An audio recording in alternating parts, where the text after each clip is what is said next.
Got my giant empty wine glass prop. I'll get it for the next. Yeah.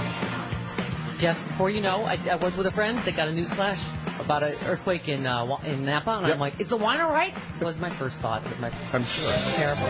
You were awake at 3 o'clock in the night to get that flash? Terrible. You were not Thank awake God, at 3:30 in the morning. No fatalities, except for a lot of really good bottles of wine. Yeah, that's the most tweets I ever got of sympathy over the weekend. Yeah. All the tragedy we've been dealing with on this show, and how many sympathy tweets did I get about the wine? I know you thought last week was the worst news week ever. Right? Thank God injuries were at a minimum. Oh, the humanity. Injuries were at a minimum, Yes, so I know. we're glad about that. That's why it's okay to go right to the wine jokes. Yeah, okay. It's like, no fatalities? Okay, go! Wine jokes. Did you sit up in your bed at 3:30 in the morning on Sunday? What? Something's wrong in the world. I sense a loss of wine somewhere. That's your superpower. Wine has been spilled. It's your spidey sense. Right, exactly. Yeah. Oh, by the way, Greg sent me these. Who knew these existed? Oh, yes, I can. Rubber wine glasses. There's your Christmas gift for Mama. Rubber wine glasses for the pool and camping, or just because drunk people drop. There you go. Okay. Good idea. Okay. We'll put that on your Amazon wish list. Okay. Yeah, I have my best friend lives up in Carmel with her one kid to college. That's a little ways away, though. Right. She probably didn't feel it. I woke her teenager up. Yeah.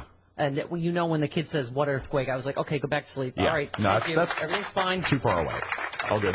Carmel is like 2 hours south of San Francisco. Yeah, I didn't know. I woke her up. She was pissed. Okay. My partner felt it. Surly teenager. Woke him up. In San Francisco? Mm-hmm. Yep. Mm-hmm. Okay. Well, all right. I think we've got. I don't think there are any more wine jokes to be had, but there was. It was 6.0.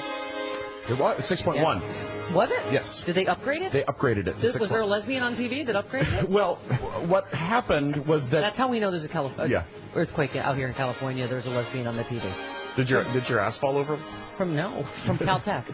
The USGS originally said that it was a 6.05. Oh. And so nobody knew whether to round it up or keep it down. That's the Russian judge. Right. And so yesterday they rounded it up to 6.1. Okay. Mm-hmm. All right. Nicely done. It did cause widespread damage. A lot of the downtown Napa looks pretty It bad. looked a lot worse than it was, I guess, though. The really good news? Did it preempt Meet the Press? Because I think it did. Did it? Well, I usually DVR'd it. I'm like, oh, no Meet the Press. Okay. Well, at least there's another silver lining here. Huh. All right. David Gregory's not on anymore. It doesn't matter. No, I know. Doesn't matter. Because what did I like clockwork? Did I guess? Was Lindsey Graham on TV criticizing the president? Of course. Oh. Yes. Was John McCain? Yes. By the way, I'll get to it later. Somebody did a whole breakdown of everything John McCain's ever been wrong about, and it is considerable. Good. It is really. I'd forgotten it. It's sort of a dizzying array. He's had a long time to be wrong about stuff. Right. Well, He's old. When you're 1,000. He was wrong about Methuselah. That was the first thing. That was the first thing he did wrong. And the Peloponnesian War. He was wrong about that whole thing. And Atlantis? Wow. Tell him to eat that apple in the Garden of Eden. Goes, oh, right. I suppose the whole thing's going to sink underwater. Whatever. Whatever. Okay. And Patrick Duffy was the man from Atlantis. Right. What? All right. Nobody knows that? Well, I know that, but did she date him or something? I don't know. He's much too young for her. Enough with the old joke. Where are all my old jokes from last week? All right, hang on. Where's my nostalgia music? Everybody get it out of your system. Oh, because I am best friends with Vince Vaughn's mom now. Yes, and classmates with Jessica Tandy's mom. So the jokes. I did hike with Jessica Tandy's grandmother over the weekend. Grandmother? Is that why your legs hurt? Yes. No, I hiked Mount Baldy, which is not a good idea for a woman of 137. It's the tallest mountain in Los Angeles County. Yes. Yes. 6 hours of hiking. Yeah. 10,000 feet. elevation. I am out of my mind. You made it down the stairs today. Barely. Barely. Did you hear her grunting as she came down? It is You should time just for ride Max and Fred down. No, it's time for the Olivia Soprano wheelchair.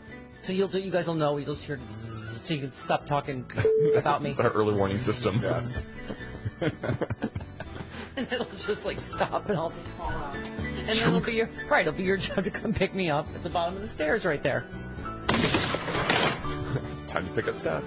Okay, let's see. Chris in Yankton said, because Lillian Gish tweeted me. Yes. Someone thinks they're funny, and they have Lillian Gish as a Twitter handle now. Uh-huh, which is hysterical. Lillian Gish tweeted Steph. Why was I not informed? Steph babysat Lillian Gish back in the day? How did Steph have time for that, in addition to her duties as a page for the Grover Cleveland administration? have less wine to deal with all of you all. Shut up, bastard people. But apparently, since they put wine in wooden casks, those bounce, and so those didn't break. Like bumbles. Yes, They're like bumbles. right. Thank goodness. The casks were fine. It's just the bottles, the things Right. that the wine that had already been bottled. Right? Didn't I ever tell you about bumbles? They bounce. Bumbles bounce. That's right. I still have never seen that. They should make all wine containers out of Nerf from now on. Yeah, because Or silly putty. Nerf imparts such a wonderful Wonderful flavor. flavor. It's a nice bouquet. Nerfy. That might kill the tannins. Yeah. What was I saying? Oh, I should, in honor of Napa, we should finally do the ice bucket challenge, but make it full of Chardonnay. Because then you're spilling more wine. I know. I'm If just you saying dumped it as an a bottle of homage. Chardonnay above her, she would catch every drop of it. There would not As be an a drop homage spilled. to the lost wine bottles. A moment of silence for the lost wine. Okay. That's enough for radio. Yeah. You're about to panic. I think we're No. off the air. Yeah, the off-air alarm's going to go off. Yes, because you said that human irritant Sarah Palin finally did the ice bucket challenge, and it's did. every bit as irritating as everything else she But look does. at this. What does she do again? Because she's basically at this point a prop comic. Yeah. She either brings like a big gulper of She's sitting at a desk and Yeah. with an ice bucket in front of her saying she's not going to do the challenge, but this is her version of the challenge. She puts 2 cubes of ice into a glass, pours some Diet Dr. Pepper into it, drinks this it, gets good. Hang on. Wait for it. and then someone throws a bucket of water at her from off screen. And she gets up and screams, and that's it. So it was a little physical comedy, a little slapstick. Yeah, she's the carrot But top why is of- that funny? I don't Okay. know. You know what, though? Actually, seeing her hair get messed up with the water was kind of funny. Yeah. Okay. But she drinks now. She wouldn't use Diet Dr. Pepper. There'd be vodka in there. Well, that's her. It's a couple appearances. That's her Putin trademark. just kind of hands it across the... She didn't feel it as she's as drunk as she was for that Denver speech. Allegedly. Because that guy's going to call back in and say that when Sarah Palin's in charge after the revolution, we're I'm gonna going get strung up. to be hung from a tree Yeah, for implying that she was drunk. wasted. Yes, exactly. Chris and Yankton also said Ice Bucket Challenge for Dummies. Guys, did Sarah Palin do the Ice Bucket Challenge yet? If so, can we recycle the old Joan Rivers She's So Stupid joke? She took the Pepsi Challenge. She chose Jif. Yes. Okay. Wow. That is a little comedy flashback. All right. So, a big show, Rude Pundit, coming up in just a few minutes. Dean Obadala, comedian extraordinaire, by the way. And columnist for the Daily Beast. Yes. Yes. And a lawyer. Yes. And the title of his column, Why Rick Perry Will Be Convicted. Yay. Yay. I'm just my Rick Perry He's a smart. lawyer. Yeah. And then in hour 3, we will replace our Travis Bone crystals with Jim Warren, Yes. voice deity extraordinaire. See if you can tell the two of us apart on camera. Okay. Well, you both have gray hair. Thank you.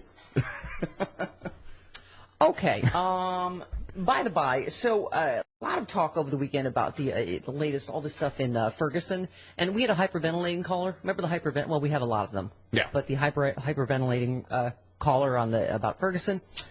Chris in Yankton was very busy emailing me.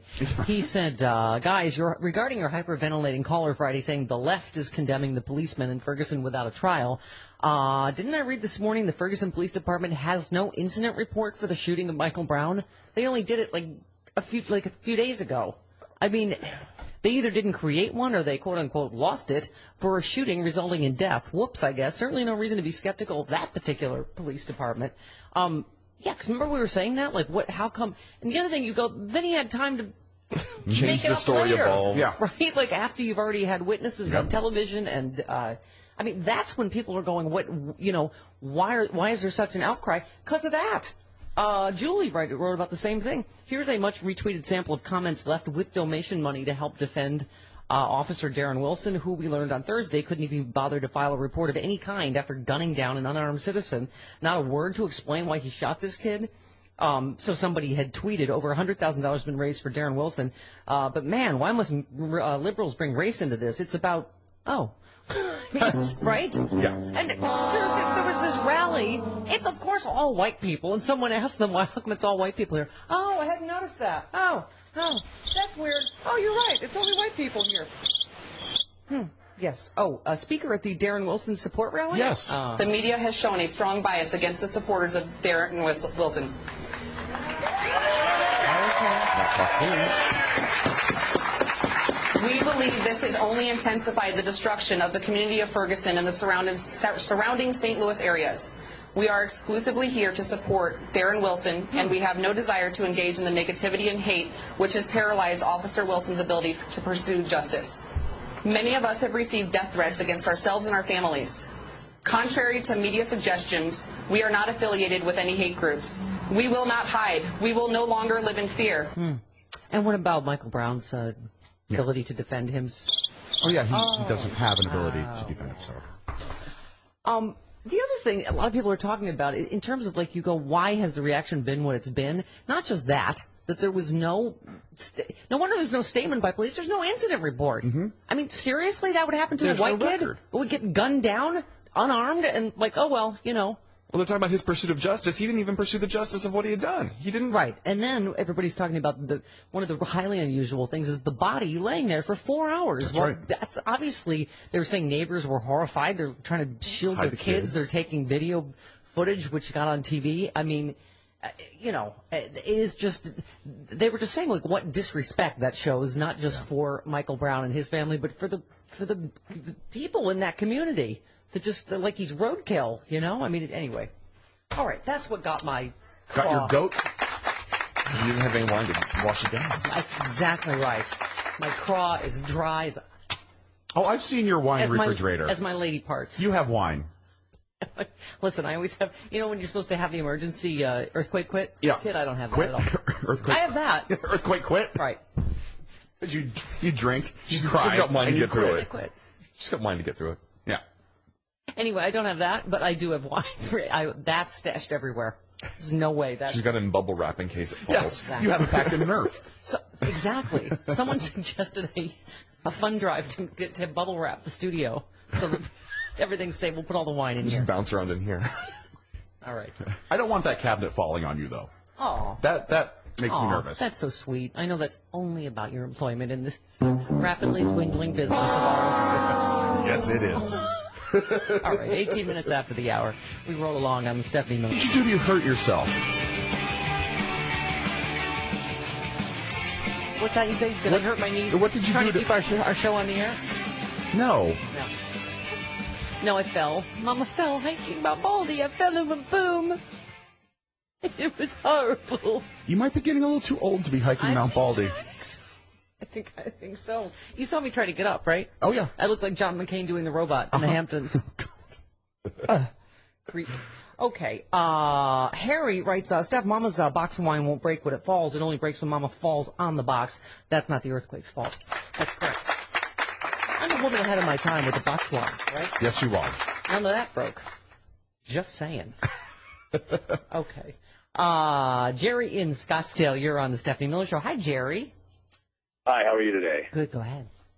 You know, the whole thing with this Ferguson, the Fox Noise propaganda channel, I was at a local bar restaurant where I get most of my nourishment here, and they have their TV on, which they normally never do. In fact, I've walked out of places before that have Fox on. I refuse to even give them any of my money. Right. And it was just the imagery and the chyron that said it all. I didn't hear a spoken word that it was riots, police, and then the ticker below, just, you know, what if Ferguson happened here? You know, it's just yeah, fear-mongering. Yeah, blatant fear-mongering. And they have that footage of the same two scary black guys from, what is that? The Black Panthers. Yeah. Yeah. Yeah, just amazing. Yeah. And that was my point. It's just, and you got to know they're doing it nationwide on local channels. Yeah. Well, I mean, it's, speaking of the Fox News, oh, here she is, the lovely and talented Andrea Tantaros. Look, the DOJ is pushing this entire thing. Eric Holder is one of the biggest race baiters in this entire country. He runs that DOJ like the Black Panthers would. Allowing them to be outside of that polling place was absolutely abominable. Wow. If the local police had not bungled this to such a degree that there is this kind of unrest, then the DOJ wouldn't have to be in there. Absolutely. Come on. honestly, be fair, people. I mean, really? Yeah. If you're really being honest with yourself, an unarmed white kid is shot dead, no incident report, body lays there for 4 hours, and really? There's not going to be any outcry. I mean, give me a break. There'll be outcry from Fox News. Yeah. This one in the New York Times, timeline for a body, 4 hours. And this is another part of it. It's just when you talk about blatant disrespect for a community, for about 4 hours in the unrelenting summer sun, his body remained where he fell. Neighbors were horrified. They called friends and local news stations to tell them what had happened. They posted on Twitter and Facebook and recorded shaky cell phone videos that would soon make their way to the national news. I mean, that's also, we live in a different social media age and media cycle. That's the other thing is because, yes, all these images went worldwide right away. Local officials say the image of Mr. Brown's corpse in the open set the scene for what would become a combustible worldwide story of police tactics and race in America. And I think it was Charlie Pierce that quoted the Billie Holiday song, Strange Fruit. I mean, you have to understand how charged this is. That's why they would leave black people hanging from trees as a message to other people. I mean, as a warning. Yes. The delay helped fuel the outrage, said one committee woman in Ferguson. It was very disrespectful to the community and the people who live there. Relatives of Mr. Brown were at the scene quickly. Can you imagine? Quickly after the hearing of the shooting from a family friend who'd been driving in the area and recognized the teenager's body. Oh, my God. They said they begged for information but received nothing.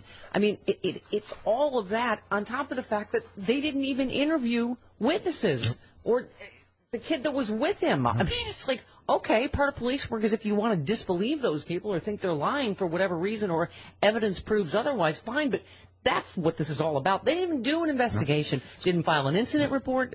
It's because they don't want a trail of evidence that points to the police department. That's exactly why they didn't do all of this. Right.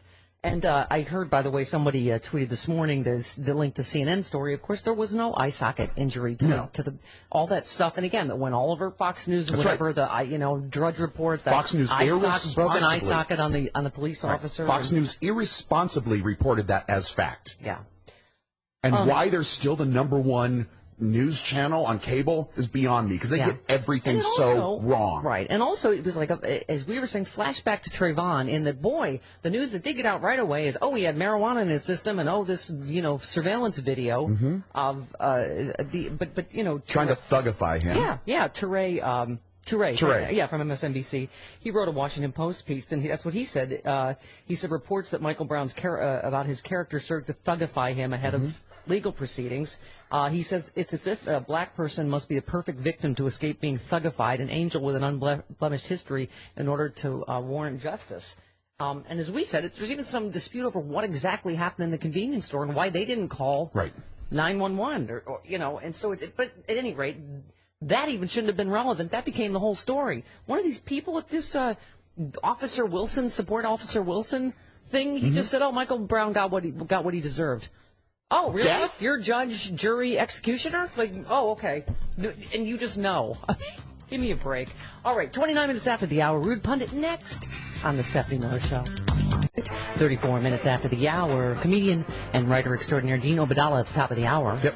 Eric Voller doing something else. He's on vacation this week. A vacation, okay. All right. And then voice CD Jim Ward in hour number 3. All right, you know what that means now, Monday morning. Oh, yeah. Monday morning. Right. Good morning. Yes, I will accept your sympathies for the wine out here in California. Now let's move on. Oh, I just pictured you sort of, out there with a sponge saying, I'll clean. Right. Leaving the sponge in your mouth every now and then. Just hopped on the 5 with a crazy straw in my mouth, ready to serve. You know me. Yeah, yes. Rudeness, we've been talking about the latest out of Ferguson, and I've said this over and over. I've said I'm not a cop hater. I mean, I actually have good friends, a couple of good friends that are cops. In fact, you're a cop lover. Well, listen, that's another story for another decade, ladies and gentlemen. Oh my God, my college boyfriend and I were tweeting back and forth like crazy on Friday. I don't know what's happening. That you've done. Oh, I thought this was going to be a story involving billy clubs and stuff. No. But you were talking about one specific case. You said the Rude Pundit ain't going to pretend to be a cop. He ain't going to pretend to know what it's like to constantly have to see the worst of humanity behaving in the worst ways possible. But part of the, and you allude to this, it's just one case, but part of this, and I suppose it started as long ago as Rodney King, but remember when it was unusual that it would be caught on tape? And now, right, because of cell phone cameras and all of that, that's part of the problem. There's a lot of this being caught, right? Right. And there's a movement that I think that the police departments should embrace, which is that every cop have a camera on his or her uniform. Well, they did it out here, and I don't know, unfortunately, that speaks to, I would hate to say it, the bad cop theory is that they did one study out here and it plummeted precipitously. Police, so you're right. I mean, there is something to be said for going, you know what, everything you do, it's going to be watched now. Well, but the other thing is, and I think that it also protects the cops from people making, false accusations against them. So I agree. Imagine that there would be a net good in that. Right. But anyway, you were referring specifically to the police shooting of this guy, I can't remember, Powell in St. Louis, the other guy that was Powell, yeah. And you said that's some right there. You said he was apparently acting erratically, had just shoplifted a couple of energy drinks, and you see the cops pull up in the distance, jump out of their car with their guns pointed at Powell, who shouts, "Shoot me!" Anyway, so and you say they didn't just shoot him dead, but shot him 9 times. Yep. Right. And you say including when he was on the ground. I mean, they continued shooting. Right. And you're saying that, you're saying Powell was a weirdo who stole some, but he hadn't threatened anybody, and as the video clearly shows, he was nowhere near anyone when the police car pulled up. The officers didn't try to talk to him, they didn't back away and give him some space to calm down. And I thought there was some dispute, but did he have what appeared to be a small steak knife, or no? Yeah, he did have a small, what looked like a small knife in his. And you know what's one way to avoid knives? Stay in your car. Right. You're not. This guy wasn't gonna, break through the window, monster style, and drag them out and stab them. This guy wasn't Jason from Friday the 13th. He was a crazy guy who was looking probably for suicide by cop, and instead of backing off, waiting for backup, and subduing him, they just gunned him down. I mean, gunned him down when I don't know if you've watched the video. But yeah. I mean, even the people watching it, the weird thing is the guy watching it is just laughing at the guy filming is just laughing it up at this crazy acting guy, and then all of a sudden he just goes into this shock of what the hell just happened. Yeah. Well, I mean, interesting. And as you know, we've had a few of them out here. First of all, there was Kelly Thomas, who was the mentally disabled homeless guy. That I guess was it beaten to death, I think, by police. We saw this one where it's a woman, and again, mentally challenged woman by the side of the road, but you see the cop repeatedly punching her in the head, and you don't have to be a cop to go, how does that police work, right? Right. Well, if you punch them repeatedly in the head, at some point, they'll say uncle. Right. I was trying to think. There was Kelly. There was a bunch of them out here that I guess recently, unfortunately. But I mean, I think that really is that's what I don't get is how people are pretending they don't get what's happening in Ferguson. As we were talking about, the fact that they didn't even they don't even consider it an incident. The police, right. When they shoot an unarmed citizen, they just figure, and that's why I feel like a lot of people are feeling like, you just thought, another dead N-word, who cares? Because that's the way they treated it. They left him there like roadkill, right? Yeah, and you can make a case like if they were investigating, then they would have, then yes, the body would have been out for a long period of time. Because I live in the most charming neighborhood up here in northern Jersey. Somebody jumped from the roof of a 5-story building right near me, and his body was in the street for 5 or 6 hours, but they were investigating the whole time, and they had him covered. But, hey, it was still fun to have a dead body, right? I could see outside my window. Yeah, Ronis, let's turn to happy news, and that is your column about Rush Limbaugh, which is one of the rudest things I've ever read, and that is saying something, sir. But you wrote last week, Limbaugh, Ferguson, like everything else everywhere, is Obama's fault. And this really was, even for him, quite extraordinary, wasn't it? I don't know what was going on, how the oxy, sort of interacted with the synapses in his brain and just popped off this weird connection that somehow this was related to every scandal in the Obama administration. Right. And it's orchestrated by him and about wiping out anyone who opposes Obama, every bit of this, blah, blah, blah. I'm quoting from his, from your... Yeah, he wants. Yeah. This is all a larger part. Now, he's not. He's saying that the way this has been portrayed and the way that the administration has reacted is all part of a large plot to wipe out the Republican Party. Mm-hmm. Right. So the shoddy police work and the reaction to it is somehow, as you quote him, by the way, that's not just Obama, that's been the left. They are power mad, their status, you think there was opposition to the Soviet Union, think Mao Zedong had opposition to the Gang of Eight. What happened to them, including Madame Mao, slit throat, adios, see you, sayonara. I mean, they don't put up with it. So somehow the president orchestrated all this. I have no idea. And, I wanted to say, well, first of all, are you telling me that you, Rush Limbaugh, are not devoted to eliminating the left? That you do not want them as opposition? Of course the president wants to disempower his opposition. That's what you do when you have opposition. But the other thing is like, holy crap! So you're telling me that we're just one step away from public executions of people who oppose the state? Right. And if that's the case, then somebody needs to do something about this. Well, and the final thing that you quote here, the president is even more clever and evil than that. Apparently the whole vacation thing is to make it look like he's not orchestrating everything that's going on in Ferguson or wherever, right? Yeah, I love that. Mm-hmm. That the reason why he's just throwing us off the trail. He's pretending like he's relaxing. Oh, no, but every golf swing is actually just another step in his master plan. It's a gangsta signal to cue various things, right, around the country. That's right, and if he gets a good shot and fist bumps somebody after, that means it's time to kill Whitey. Exactly. By the way, just as a kicker to your piece, there's a headline. Bam! Rush Limbaugh loses 4 radio stations in 3 weeks. Oh, there's a screenshot. Low ratings for Limbaugh radio stations. Wow, number 27 in San Francisco, 37 in Los Angeles. Wow. Well, Limbaugh's gone from being, that charmingly sardonic right winger, if he ever was, but to just being he's Grandpa Simpson at this point. He's been so old in doing this that now he just sounds like he's yelling at clouds. By the way, someone sent me a quote, Rush, in 2009. If Obamacare passes and it's 5 years from now and all that stuff gets implemented, I'm leaving the country. I'll go to Costa Rica. 2014. Bye-bye. But I can hear Randy Rhoads from here. No, I'm in Costa Rica. Get your fat ass out of here. 43 after. Well, and you can get a bargain on adolescent boy prostitutes in Costa Rica. You follow me to West Palm and now to Costa Rica. Yeah. By the way, so we have Dean Obadala coming up at 7, who is 7:30. Oh, excuse me. Right. Pacific time. Pardon me. But it's interesting, Rude. He and I think it was Eric Bollert, and I can't remember. There's somebody else that wrote a piece for Huffington Post that has gone against the conventional wisdom that this Rick Perry indictment is nothing.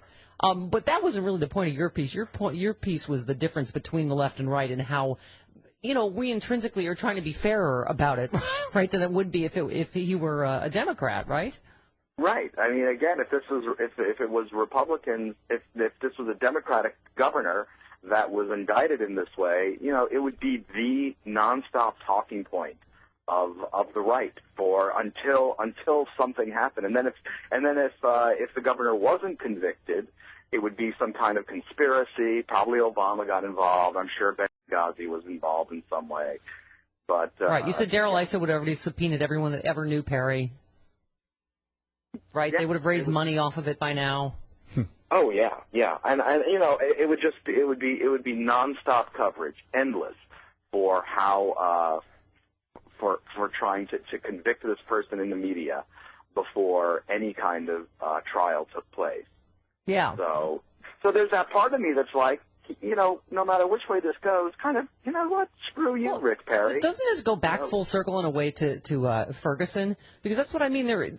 All of this money they've already raised for this officer, and they're reflexively defending him and saying he's correct. I don't think the left is saying the cop's a liar. The left in this case is just saying this was shoddy police work. It was, it's disrespectful. It's shoddy. It appears that it could be racially motivated. I mean, it's You know. Well, and let's also get back to, how are the police being trained in this country? Even beyond the militarization of the cops, let's talk about, are they being taught that the first solution to go to is to shoot to kill? Because it's sure starting to look that way. And I heard somebody today that was said, well, yeah, of course, young African Americans run away when a cop comes, whether they're doing anything wrong or not, because they don't know if they're going to be shot dead. And, I can respect that. Yeah. No, I mean, and as we've talked about this, I mean, Chris and I were talking about our little brushes with the law. And, yes. But, I mean, give me a break. You got to be honest about it. I know as a middle-aged white woman, I'm not going to be treated as suspiciously if I were a young black kid. I mean, it's just there is a whole different experience in this country, and everybody knows it. Everybody, I mean, like I've said, I mean, I don't know how many, black friends I've had tell me I've been pulled over. They can't even count the number of times I've been pulled over for nothing, Right.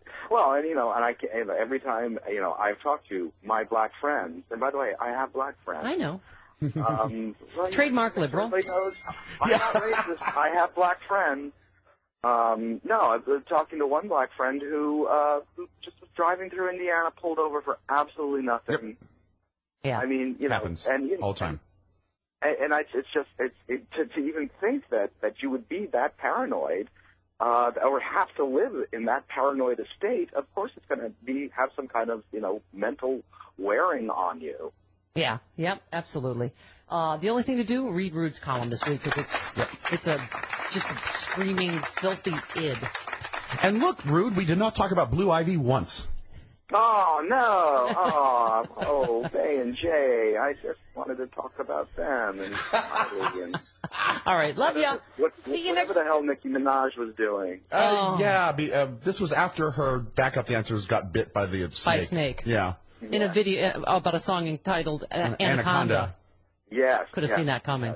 I don't even think that's irony. I think that's just... That's just unfortunate that's just and dumb. That's just nature. Yeah.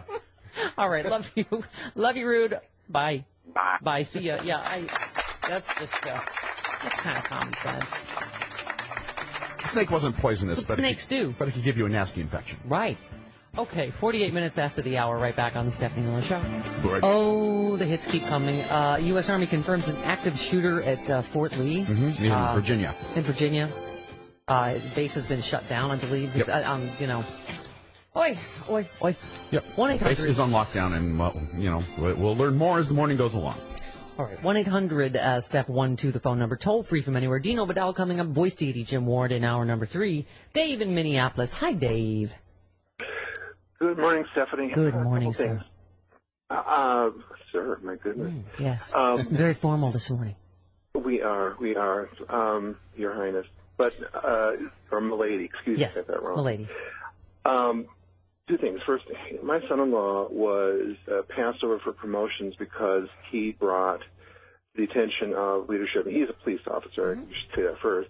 And he brought to the attention of leadership that there was some racist emails going around. And he did not think that they were funny. And when he brought this to the captain or whomever it was, they went, oh, okay. And then after that, any kind of position he applied for, he was passed over no matter how long he had been there, no matter what his credentials were. But he was a troublemaker. And so, I think there is the police officers and others, whoever they are, will try to get away with what they can based on what their leadership gives them, whether it's overt or covertly or under, suggestively, that this is what you can get away with. The attitudes are, they flow downhill. The other thing I was going to say is that, for people of any kind of sense of history, when you look at somebody who is laying out in the street for 4 hours, how different is that from watching somebody swing from a rope on a tree? Right. It's the collective memory. We should all be looking at that and saying, why would you, right. The scare tactic of like the song "Strange Fruit" that Billie Holiday sang is, right. These people, it was meant to tell you to back off and behave. And how can you not look at that young man lying in the street uncovered for 4 hours, especially now with no police report that they can come up with or whatever, and not think about that. And by the way, the latest news, I don't know if you heard, Dave, over the weekend, is that this officer, Darren Wilson, had been in a unit previously that was disbanded because charges of racial, a lot of racial stuff that, going on. That yeah. So anyway, I mean, I had not heard that, but it doesn't surprise me, not in the least. Yep. All right, honey. Thank you. Yes. Oh, here's another one. A police officer who pushed a CNN journalist, Don Lemon, on live television in Ferguson has been relieved of duty following the discovery of a videotaped speech in which he criticized President Obama, Muslims, and gays in the military. St. Louis County cop Dan Page denounced hate crimes and boasted of killings he claimed to have committed. What? He said, policemen are very cynical. I know I am. I hate everybody. I'm into diversity. I kill everybody. Wow. At other points, he calls Obama an illegal alien and shows a photo of himself in Kenya. I went to our undocumented president's home. He was born in Kenya. I mean, if you looked at some of the comments on the donate page for Darren Wilson, clearly just racist comments. Yeah. I mean, and I'm not saying everyone that supports him is racist, but I mean, there's a preponderance of evidence that suggests that most supporters of his. There was an event at Barney's Sports Pub. It was the public unveiling for the Support Darren Wilson Facebook page. They've raised, I guess, more than $200,000. They did seem united in the sense that Wilson, not Brown, is the real victim.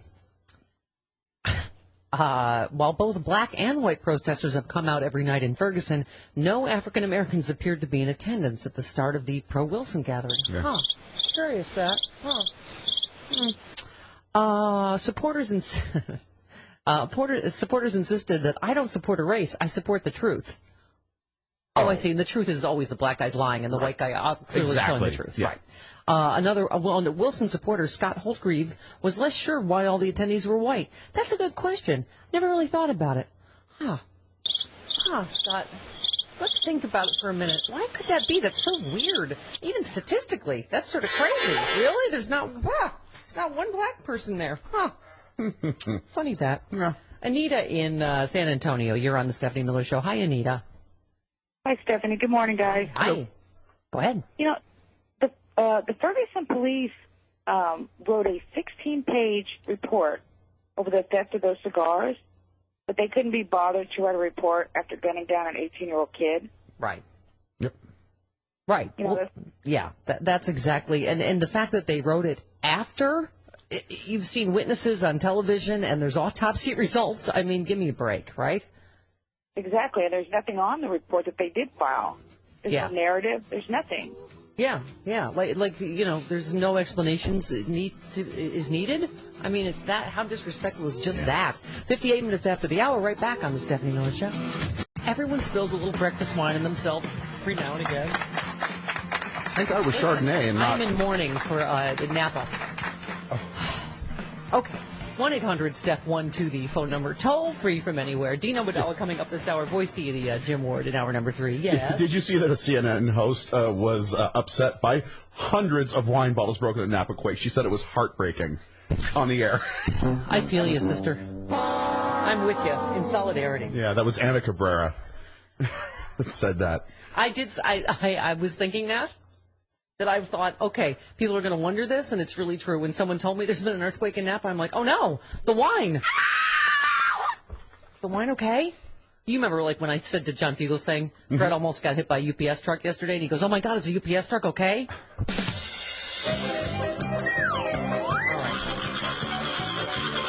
There are other wine-producing areas of California. You've got Santa Barbara. Right. You've got... They're reserves. Everybody settle. Got Temecula. You can get wine from other places. All right, until we rebuild. Exactly. We will rebuild. God is my witness. Okay. But thank God nobody was hurt. That's right. Nobody was killed. That's the main thing. Yes. Not the wine, Chris. Although there were, the people who lived in that mobile home park that caught on fire, I felt bad. I know. Yeah. I did too. Okay. Dino Vidal coming up at the bottom of the hour. Yes. Why? Why?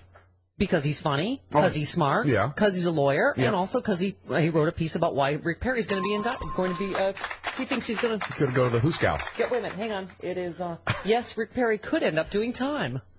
What did you set on that story? Thai food. Okay. Anyway, here's the festive part about that. Someone sent me this, remember his little photo op with Sean Hannity with the machine guns at the border? Yeah. Right. Turns out there's a federal law and Texas law does not allow someone under indictment to carry arms. That would strip him of his concealed carry rights. Yep. Oh, that's too bad. That's too bad. Oh, you know, the prop for your photo op is Sean Hannity now. Nina. Okay, I was not breastfeeding either of the dogs. I know that I had to. I spilled coffee and I wiped it off. For the first time in my life, I think my eyes are drawn to your boobs. I know, right? Suddenly you see me in a whole new light. Interested? No. He says no. No. Okay. So Julie writes, Bush had taken, just for those of you keeping track of the look at me playing golf coverage. Bush had taken 381 days off at this point during his 8-year reign of dumb. Obama, so far in his presidency, has taken 129 days of half-assed, totally on-call vacation. But oh my, the wailing we have to hear from the mainstream media and the Republicans over the audacity of the Negro in the White House smiling from his golf cart like he's enjoying himself. Yes, thank you. And as somebody pointed out to us, Bush and Reagan, they had vacation homes that talking about like as if it's something that's so like... I'm just telling you, it's uppity when the president does it. Of course. Look at him. It's uppity and Kenyan. Exactly. Which leads us to Andy Borowitz's piece. Uh-oh. Critics blast Obama's 3 meals a day. GOP chief Reince Priebus ripped President Obama on Sunday for consuming 3 meals a day while on vacation in Martha's Vineyard. With international crises boiling over in Iraq, Syria, and Ukraine, it's unconscionable the president is having breakfast, lunch, and dinner. The White House defended the president's eating habits, noting his predecessor, George W. Bush, frequently supplemented his 3 meals with an afternoon snack. But Priebus was unmoved by this argument. It sends a very dangerous message to our enemies that President Obama is eating. It's true. It is true. Doris in Kentucky, you're on the Stephanie Miller Show. Hey, Doris. Good morning, Stephanie and Chris. Good morning. I know all the ills of the world has been placed on President Obama. Everything that happens is his fault. Yep. But what we're seeing now is the results of the Republican autopsy, Koch brothers money, and family value Christian organizations. It's fine. You can shoot a black man down on the street and, you know, you're doing a service to the country. Yeah. If you're a police officer, you have a right to do this. And nobody, so now you have people that are out raising money for the poor police officer. Yeah. And how the mean people are blaming him because he shot down an unarmed black kid. Right. Yeah, you know, but they just feel like this is what it's supposed to be. Kill a black, I guess you get you can go to the Koch brothers and you can get a stipend, get $1 whatever to take care of a problem or something. Yep, exactly. This is a piece I was talking about on the Huffington Post. Police violence has been going on forever. No wonder people are fed up with it. I do think that's part of it. It's the preponderance. It's the buildup of that this is not... They're frustrated, and this was the straw that broke the camel's back. Yeah, they were saying the marchers not just protesting brown slaying, they're also voicing pent-up anger on an old problem, police violence, often directed at black and brown people. And it starts with what we were talking about, which we remember out here, the Rodney King beating in 1991 that sparked the L.A. riots. 20 years later, a police beating or shooting has a decent chance of getting caught on camera. That's what I was saying, the other thing that's changed. And I mentioned Kelly Thomas, the mentally ill homeless man out here being beaten to death by authorities in Fullerton, California. They, too, were acquitted. I mean, that's part of just this whole equation about people feeling like there's justice or not. George Zimmerman not even being arrested. Just, okay, you can go, sir. Oh, okay, another dead, black teenager, whatever. Let's see, blah, blah, blah. Where am I? And then the Oscar Grant was the one. Remember the film Fruitvale Station? Yeah. He was restrained by BART transit officers in Oakland, unarmed and lying on the platform. He was shot to death by, remember the cop claimed to have mistaken his gun for a taser, and in July, and then we talked about this, Eric Garner, the Staten Island, the large guy that was suspected of selling untaxed cigarettes, and when he refused arrest, an officer put him in a chokehold. He was asthmatic. He kept saying, "I can't breathe." And again, we watched that. You watched that over and over on TV. In August, less than 2 weeks after Michael Brown, we talked to Rude about this, the St. Louis guy.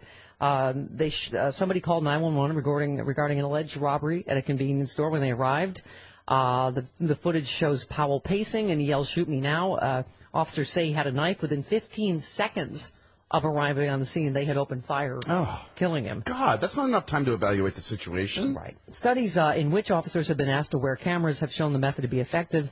One California study found police brutality plummeted when cops were recorded. But as Rude pointed out, it protects the cops too. Sorry. Oh, you okay? Yeah. All right. It protects the cops too from because you're not saying like every every perpetrator or whatever is innocent. I mean, that's the other thing is that, police can also be falsely accused. So, anyway, and then President Obama has also ordered a review of the distribution of military hardware to state and local police out of concern of how such equipment has been used during this recent unrest in Ferguson.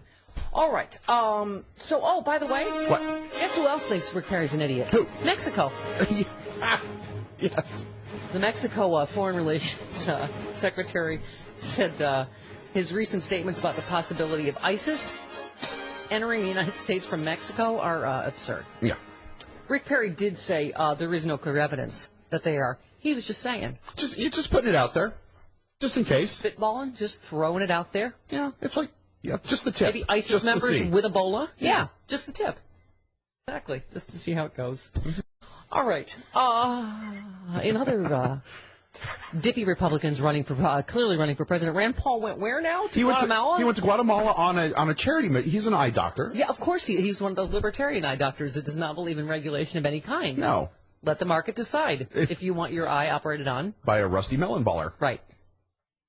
So he went to Guatemala on an eye? Yeah, like doing charity work for poor kids. Yeah, operating on their eyes or whatever if they have eye disease or something. With a rusty spoon if he wants. Well, okay. Yeah. All right. Well.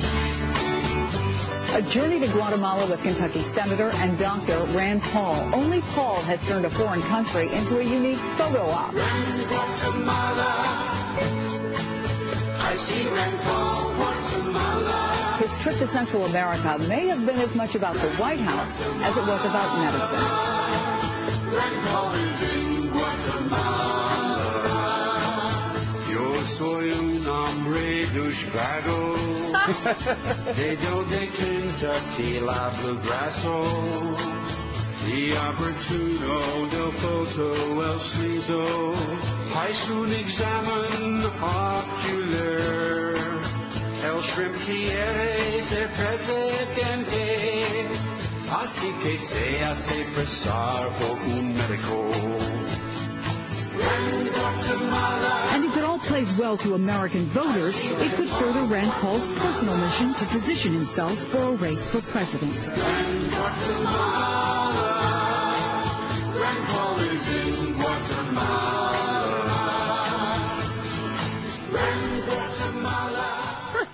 Thank you, Rocky Mountain Mike. Thank you, Marion Ann Arbor. Yep, she did backup vocals on that. 17 minutes after the hour, we roll along on the Stephanie Miller Show.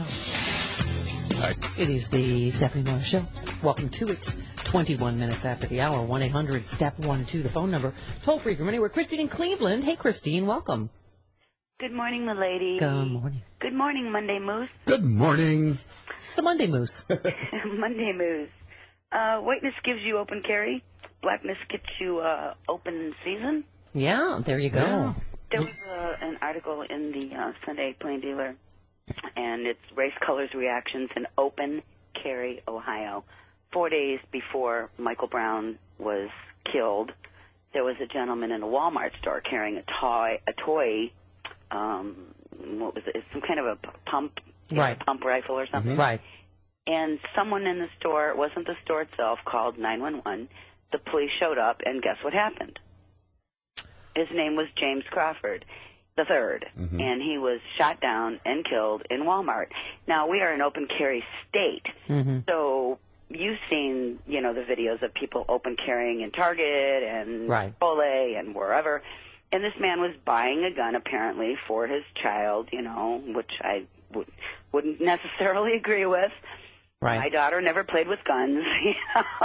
Right. Wasn't something I encouraged. But then at the end of the article, and I have to give props to the gentleman that wrote it, was whiteness gives you open carry, blackness gives you open season. Yeah. So it's scary times everywhere. Yeah. It's scary times everywhere. And being open carry in Ohio, there was other articles. There was some woman waiting at the bus stop to pick up her children, and she had, her sidearm. And then there was a protest in Akron that there was a bunch of women with their babies in strollers, with their sidearms, and it was, it's like, we are militarized. Listen, my mom was dangerous enough with home perms. I can't even imagine her armed. But did she have a curling iron for you? Right. Did I ever tell you the story about the first time she tweezed my eyebrows, or my unibrow, as it was? For your mom, it was open wound. All I remember is my mom under her breath going, "Ooh, stop bleeding, stop bleeding." Like she was trying to, she was like, because she was... Yeah, open wound. Right. Yeah. Vicious with a pair of tweezers. Show. You do such great coverage. You cover everything. Really? Yes, we do. Everything, everywhere, all the time. Everywhere. And my condolences about the wine in Napa. Thank you. A lot of tragedy we've been dealing with. A little bit for you this morning, and hold back the tears because you're a straightforward soldier in the liberal media. Oh, she's been drinking the tears away. Look at her shirt. Thank you.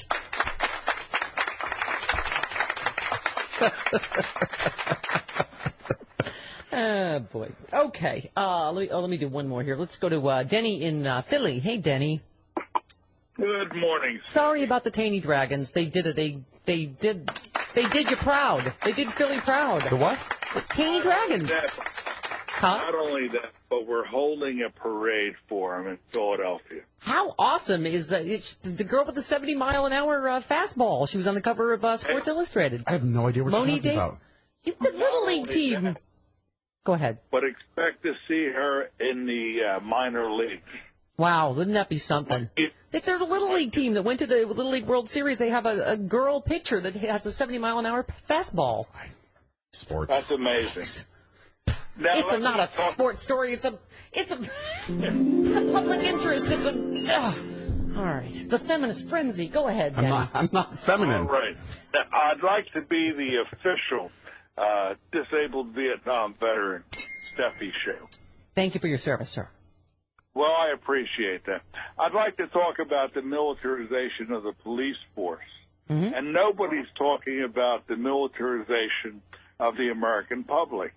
I can go to a gun show, and I can buy a semi-automatic AK-47, the same weapon the North Vietnamese tried to kill me with. Right. I can buy a civilian version of the M16. And I think that the police, that I thought they were wrong in bringing all that heavy armor, but I think that we should make a consideration that these guys, might be outgunned. Well, I mean, Denny, here's what I don't get is that so you don't even file an incident report. You leave a kid in the street dead for 4 hours. You don't interview any witnesses, and then you bring in a bunch of tanks and AK-47s and point them at people protesting that, and you don't know why that's making it worse. That is wrong. But I got to put part of the blame on the population of Ferguson. 22% of the black people vote. And Mao once said, political power grows out of the power of a gun. But here in America, political power grows out of the ballot box. Mm-hmm. That is true. No, that is true. And it is absolutely, I mean, we can't say it enough on this show. Vote, vote, vote. I mean, that is absolutely, Yes.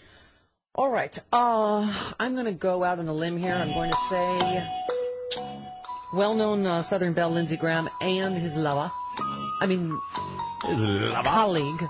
John McCain, were on TV on Sunday shows criticizing the... Of course they were.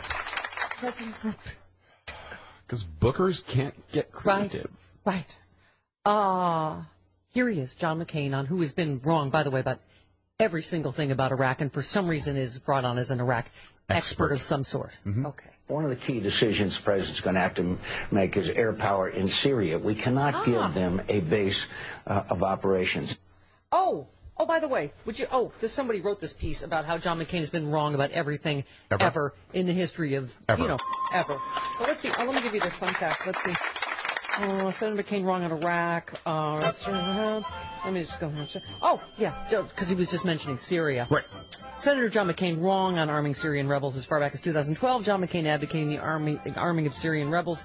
He continued that call through 2013 and beyond. For some reason, folks in Washington paid attention to that. Here, John McCain was advocating arming the same folks who killed American troops. He even went to Syria and took a picture with them. We helpfully tweeted that around. We tweeted that out. And so we sent small arms to Syria. What happened? A particular segment of the rebels, ISIS, consolidated a bunch of territory in Syria, including oil wells, using some of those arms. This allowed them funding in an extended campaign across Syria and into Iraq, raiding the Iraqi army of its American-made vehicles and weapons, military equipment that was only there because Senator McCain's support for an invasion of Iraq in the first place. Mm-hmm. In many ways, all the moves that Senator McCain supported allowed ISIS to form and grow. There is no organized insurgency in Syria. Rebels fight with rebels who fight with rebels. There was no possible course of action that would have allowed moderate rebels to fight ISIS. That is simply the words of something afraid to admit their opinions in Syria have led to the chaos in Iraq. Thank you.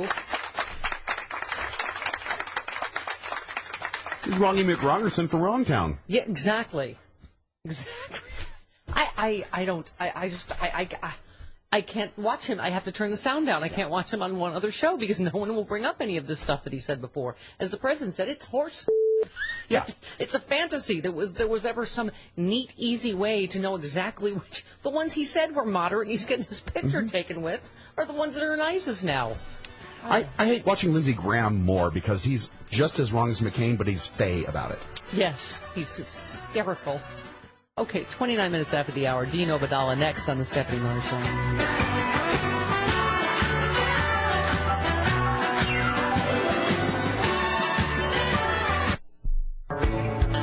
This is WCPT, Chicago's Progressive Talk, where you can catch the Bill Press Show weekday mornings from 5.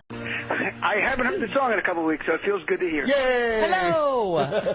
How's everyone? How are you doing? We are good. I mentioned that we love to have you on because you are smart and funny, but also you are a lawyer.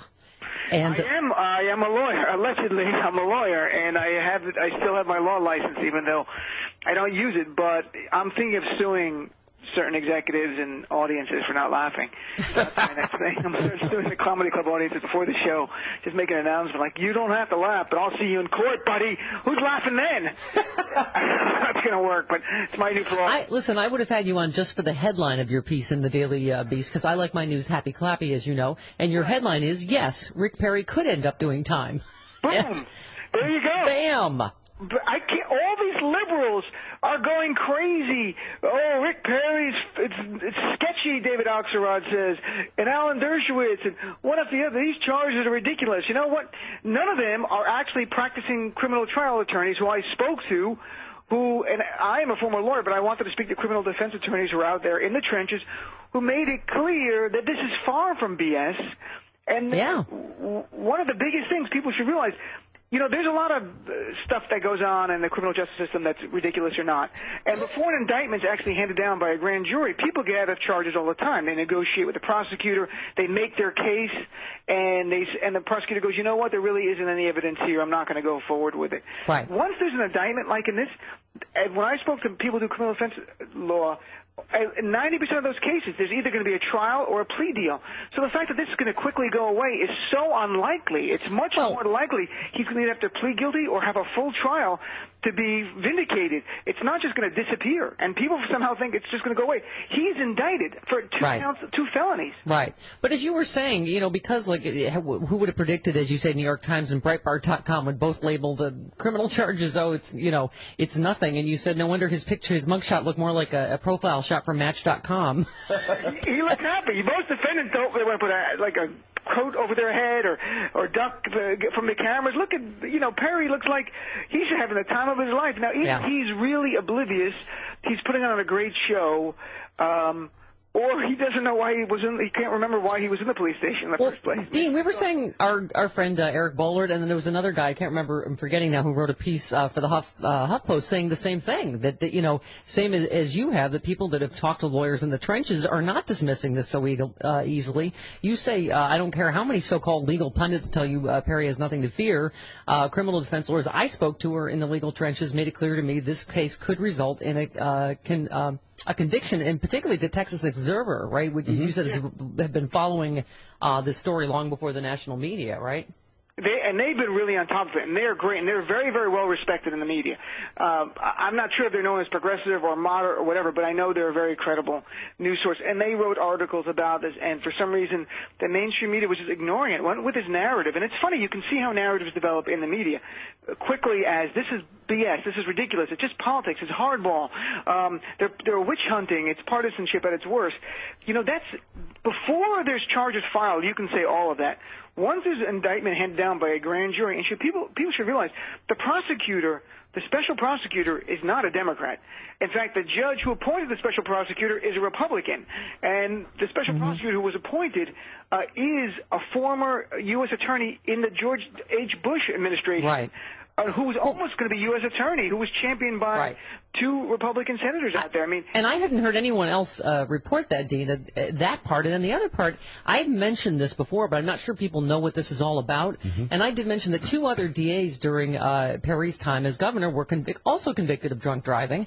He did not publicly call for either of them to resign. Well, first of all, as you say, they're both Republicans. And Lemberg, the woman that he obviously was targeting, isn't just a Democrat, but she heads up the Public Integrity Unit that investigates government corruption. Practically speaking, this anti-corruption unit is one of the few checks on the power and influence Perry has accumulated over 14 years in office. So that's why this is serious, right? This is exactly because he controls almost everything, or in fact, Republicans control almost everything. So this unit is charged with combating fraud, like insurance fraud, but one of their biggest mandates is investigating public corruption, corruption by public elected officials. So in Texas, that means you're investigating mostly Republicans because there's mostly Republicans there. So he does not like this unit. There's no doubt about it. And just so it's fair, when she was first arrested, and there's a video of her being drunk and belligerent, there were even Democrats that called for her to resign in Texas. Right. But Perry went further, and he said, I want you out. You're an elected official. You're not going to resign. Well, I'm going to take your funding away. So I'm going to effectively, I'm going to say it's your time to go because I chose it's your time to go, like a king, not like respect for another elected official. If you don't like an elected official, you have other abilities to get rid of them. One is, in Texas, there's actually a statutory provision to remove DAs for misconduct. He didn't do that. He didn't follow that. He can continue. He could have called for her to resign every day. He could have tweeted about it every day on Facebook until there's a groundswell of support where people go like, you have to leave. He didn't do that. He could have funded a candidate to run against her. He didn't do that. He cut the funding, and the cutting funding is not a joke. They had to actually lay off investigators and stop investigations of corruption by elected officials. And that's what we don't know, that the grand jury knows about. What kind of investigations were stopped, and is there a connection between Rick Perry and those investigations? And that changes everything. And I'm not saying it's true, but that's and by the way, that makes it a crime. If he had the right to veto it, he had the legal authority. But if he did it for the reason to protect his friends from investigation because of their corruption, and he wanted to prevent that, that's a crime. There's no doubt about it. You're going to go to jail for that. Well, and what I find significant is that your piece is the only place I've heard that mentioned that the prosecutor is a Republican. It's that right there kind of shoots your case that this is a partisan witch hunt, right? It's not at all. And people keep going like, they think it was Rosemary Lemberg, the DA that he was after, that indicted him. That's not the case at all. She's a Democrat. She's one of the few Democrats in the state that have any position of power. No, if Michael McCrum, who is well respected, who again was a federal prosecutor in the George Bush, the father's administration, would destroy his entire career and credibility for this. It doesn't make any sense to me as a former lawyer. Your name is everything. And he's in a state that's mostly Republican, so it's going to hurt his business because he's a private attorney who's appointed as special prosecutor. If the judge, who was a Republican, looked at the evidence and didn't think there was enough there, he wouldn't have appointed a special prosecutor. Yeah. McCrum, the special prosecutor, his job is not to prosecute. The job of a prosecutor is to find justice. That's their job. If there was not enough evidence, he had no obligation to go to the grand jury. He could have said, I investigated, it's done. He could have easily said that. No one would have said anything. It would be over. Yeah. He thought there was And interesting, as you write, Perry's trying to use this indictment to his political advantage. He's playing the victim card for all it's worth. He's either going, look, I went up for ice cream, and now I'm, for ice cream. Everything's better with ice cream, even indictments, apparently. Yeah. I keep waiting till I'm accusing the prosecutor of being in the Muslim Brotherhood or ISIS. It's just a matter of time till Perry goes, the special prosecutor snuck in over the border, and he's part of the ISIS group. But And I love the fact that on Friday, after he entered his not guilty plea, he went to New Hampshire to campaign. And, of course, their slogan is live free or die. So I just thought it was perfect to go to a state like that after, you're in the middle of a criminal proceeding. Live free, maybe. Live free or just go to a state where there's no extradition. He'll be campaigning in Venezuela or some country in Latin America. Yeah, there you go. Why did he move? Well, I'm not saying he's going to go to jail, but when people think governors don't go to jail, as I point out in my article, the last 20 years, 6 governors have gone to jail. Right. 6 have gone to prison. More have been convicted, but 6 have gone to prison. And if Rick Perry is convicted, he may not go to jail, but his career is over. It's done as a politician. Yeah, I mean, you often wonder, does the mainstream media have more, invested, like, in whether it's Christie or him, and kind of going, oh, no, there's still contenders for this, it's still going to be a race in 2016. It's like, I mean, that's what kills me, right, is that it's almost... Yeah, you're saying something that other people really... I saw one person infer that, but there is part of that, and people maybe don't want to look at don't want to be cynical about the media. But, if you eliminate all the candidates, it's not a good sporting event anymore. Right. And sporting events in politics or on the Super Bowl get ratings.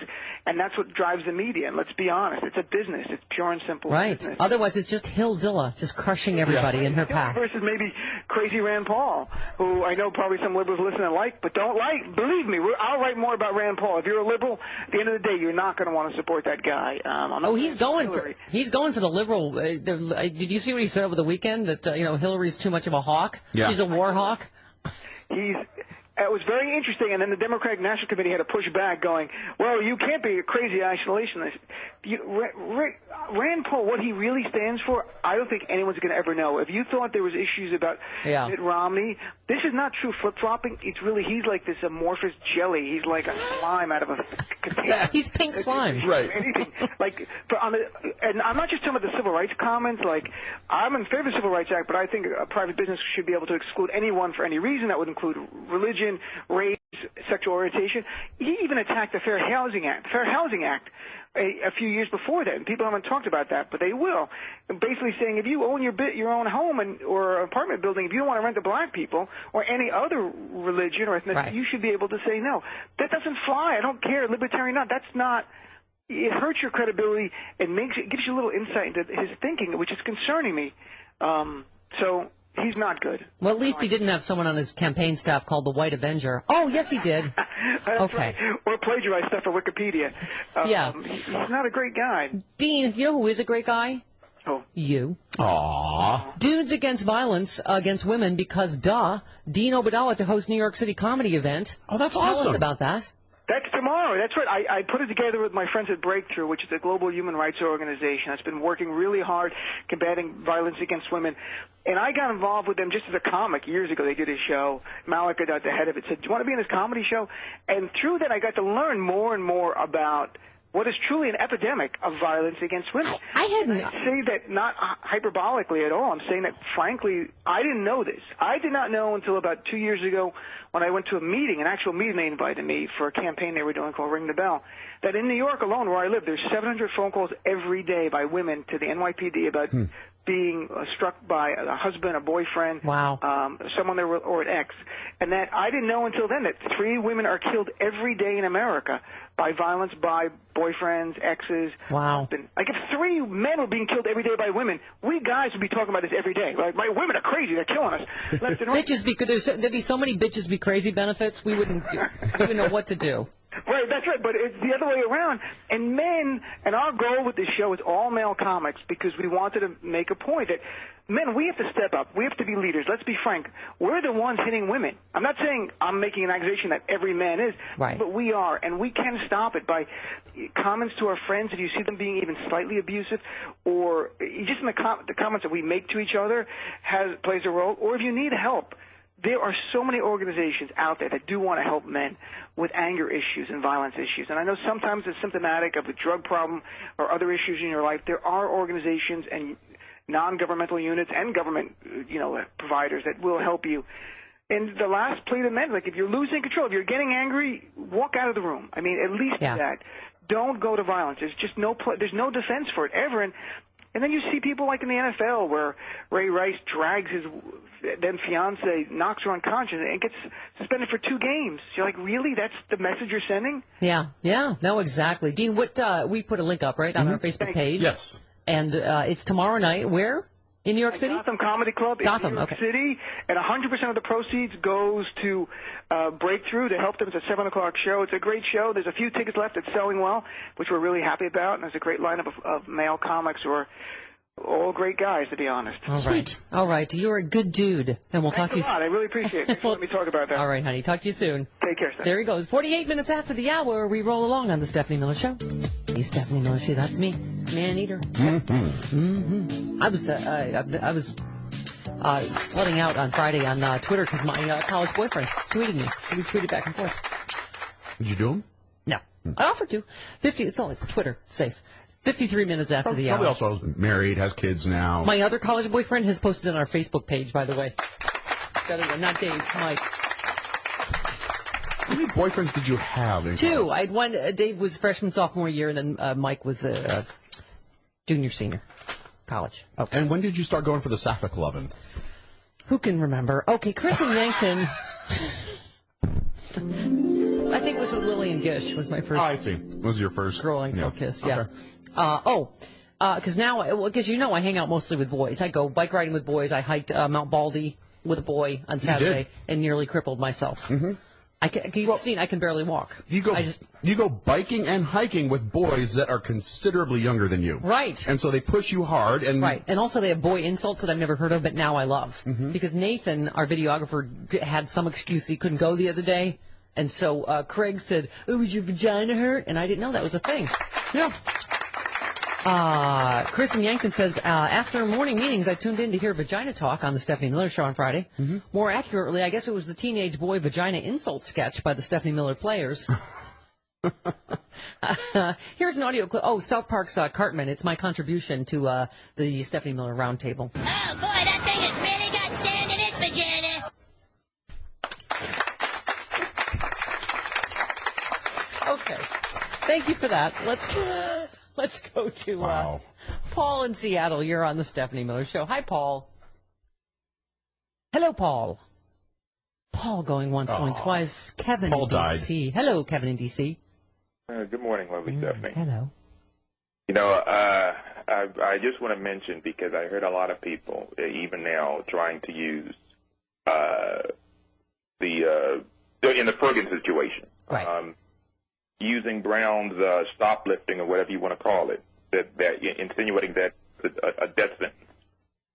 Well, if you kill people for that, then that means that Mark Wahlberg, who admittedly did not only worse things like that, but with racist tinge assaults on people, should have been killed.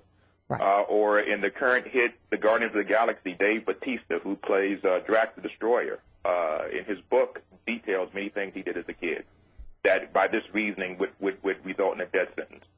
Or don't I understand that one Stephanie Miller you did a thing or two in your youth that resulted in a mugshot? She did. Yes, I did. And she also did a Pontillo brother for a pizza. I did not. Go ahead, Kevin. Go ahead, Kevin. Don't make Kevin jealous like that. Uh-oh. Kevin, did I stun you? Scared him away. Oh. Thanks a lot. Thanks a lot. That's why I can't keep a man, because of you. Brian in North Carolina. Hi, Brian. Welcome. Hey, how are you? Good. Go ahead. Good. How are you, Chris? I'm good, Brian. Mm-hmm. Yeah, I want to comment on the Rick Perry thing there. I think a lot of us forget, because we are always denoting them as Democrats and Republicans, that when they're in these deep southern states, sometimes we forget they're actually Dixiecrats. They're not actual strong right or to the left liberals and so on. Right. They're just people in the same base, same region who slightly disagree. So to get into his crawl, I'll be the other party. But they still have the same ideas, the same values, so on and so forth. The other thing, being that they were Republican Attorney General or the one who brought the indictment against Perry, they may have an axe to grind because they do disagree within their own party. So it may be a lot more infighting than anything. I'm of the mind to think that if the guy brought the case, he must have known there was a pretty good case, and he better get on it before someone else does. So it must be something there. Yeah, no, I think there absolutely is a there. What happens, I don't know. But anyway, well-known Southern belle, Lindsey Graham, so shockingly on a Sunday show, so shockingly thinks the president is doing everything wrong on Iraq. The president's strategy of leading from behind and light footprint has failed. He has to realize, as President Bush did, that his strategy is not working.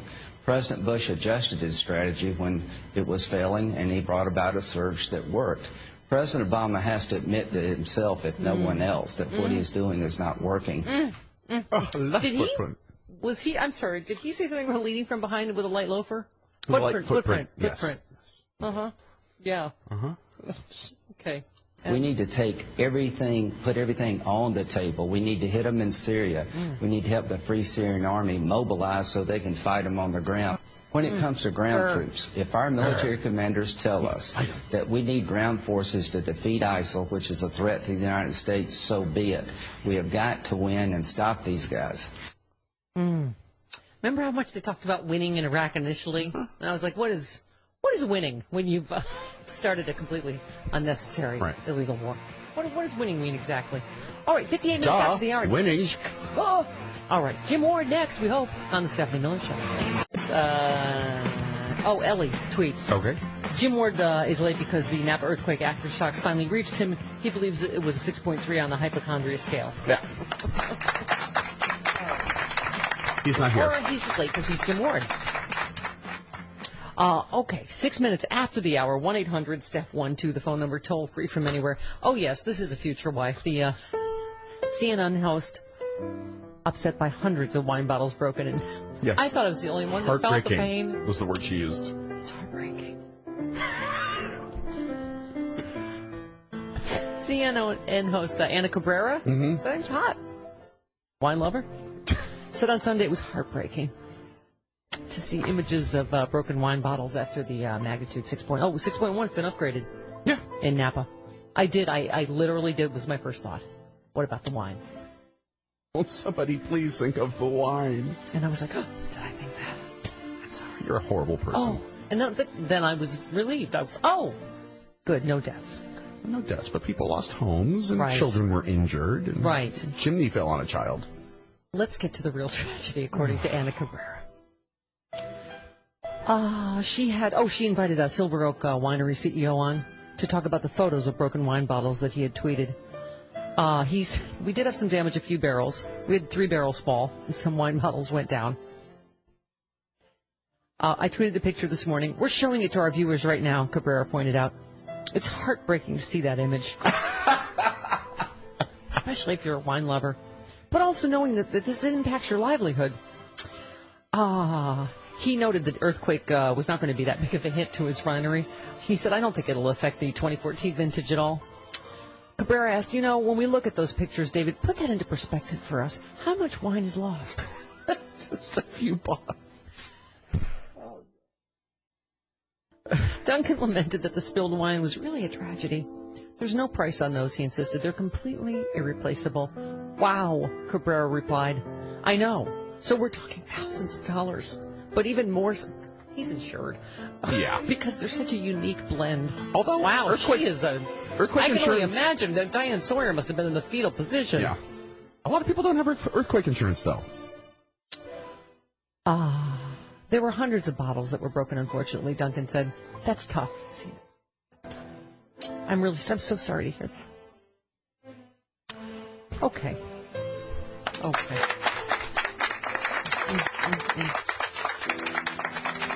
It's just because it's the same tone. Every tragedy is just... so sad. Maybe it's California. Because I'll never forget, I don't even know what year it was, but it was a local news, and she actually said, too cold to shop at Fox Hills Mall? That's what's considered a tragedy. Fox Hills Mall is enclosed. That was a long time ago.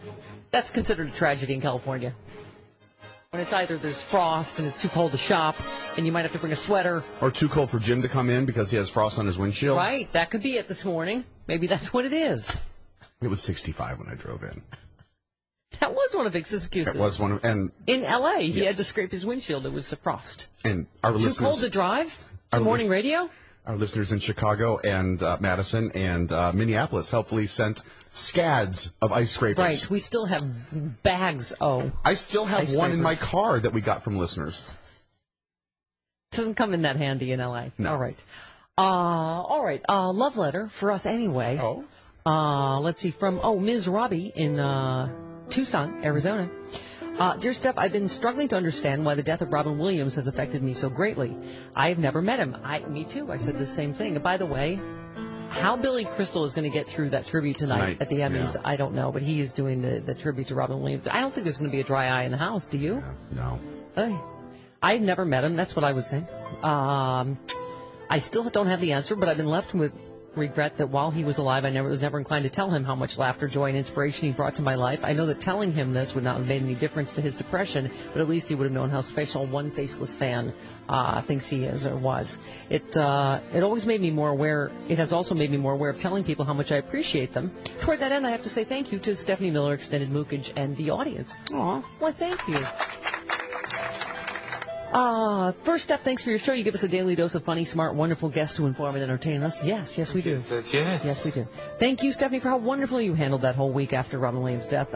Well, I don't know how I thought I blew chunks. No, but, they were good shows. But Robbie says thank you for bringing smart, amazing people like Kathleen Madigan and Rick Overton, who were amazing. Their insights in the first. We had them booked anyway before Robin Williams' death. I know, but they were amazing. Yeah, their insight. Well, because they were both personal friends. Exactly. And C.C. Goldwater as well. Yeah.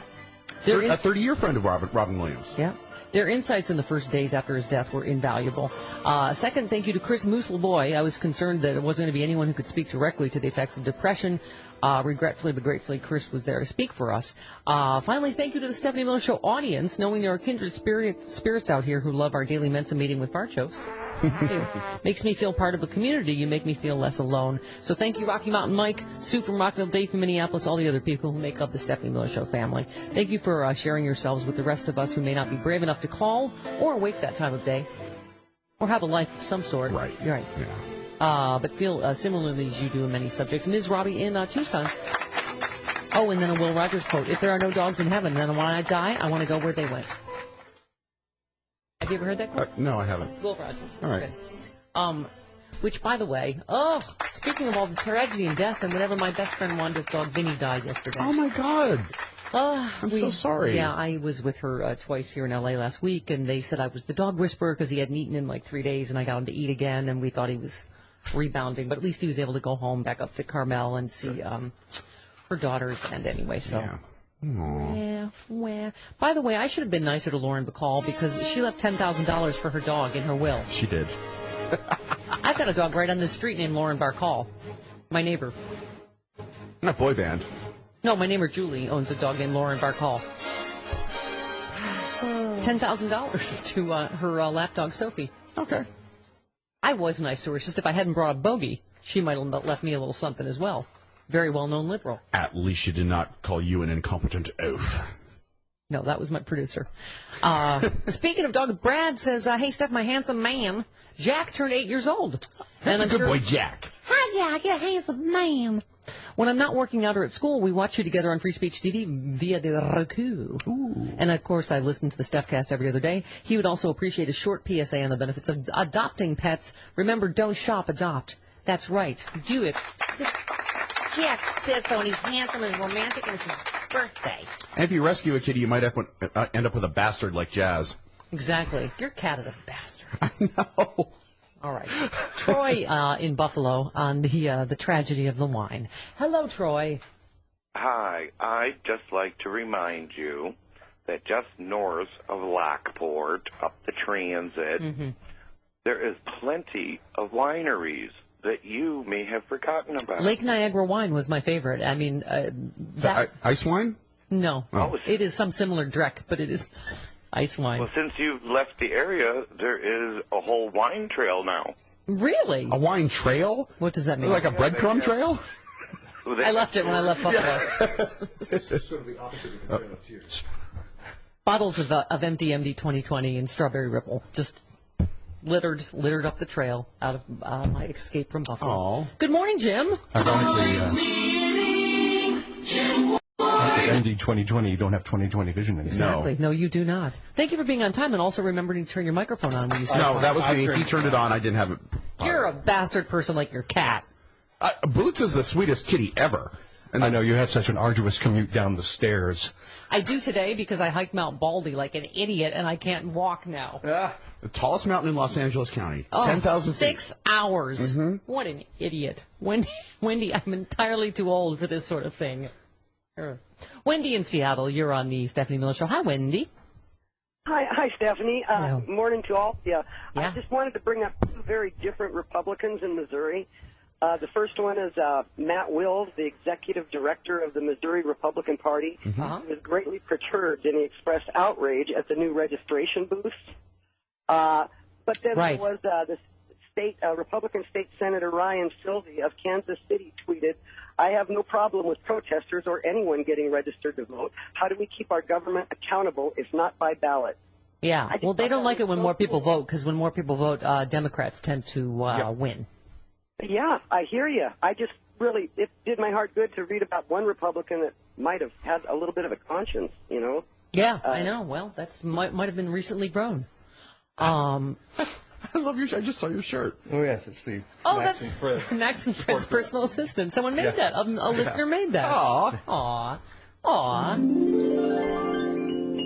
Jim, let's talk about the tragedy of earthquake in wine country. Your thoughts? Yeah, all those brick masonry buildings, they just didn't withstand. And so all this wine. There was so much wine. There was so much time. All the time in the world. Oh, the humanity. That was Burgess Meredith from the Nuclear Twilight Zone episode. Yes, Right. All right. So, and all the wine in the world. Yes. All right. Let's all just take time to recoup from that. Okay. Let Jim Moore get settled. 17 minutes after the hour, right back on the Stephanie Miller Show. You shush. Chris was at a pool party this weekend, and Jim said it looks like the meat scene in Rocky. Yes. Cow carcasses hanging from the ceiling. Right. Wow, that's a lot of... Okay. Squeezy stack for Jim. Porn star holding 25-man sexathon to raise money for bigger boobs. Why wasn't that called? Because it's in Montreal. Montréal, bien sûr. Zut alors. A Quebec porn star has agreed to host a sex marathon on the condition the company filming it will pay for her new boobs.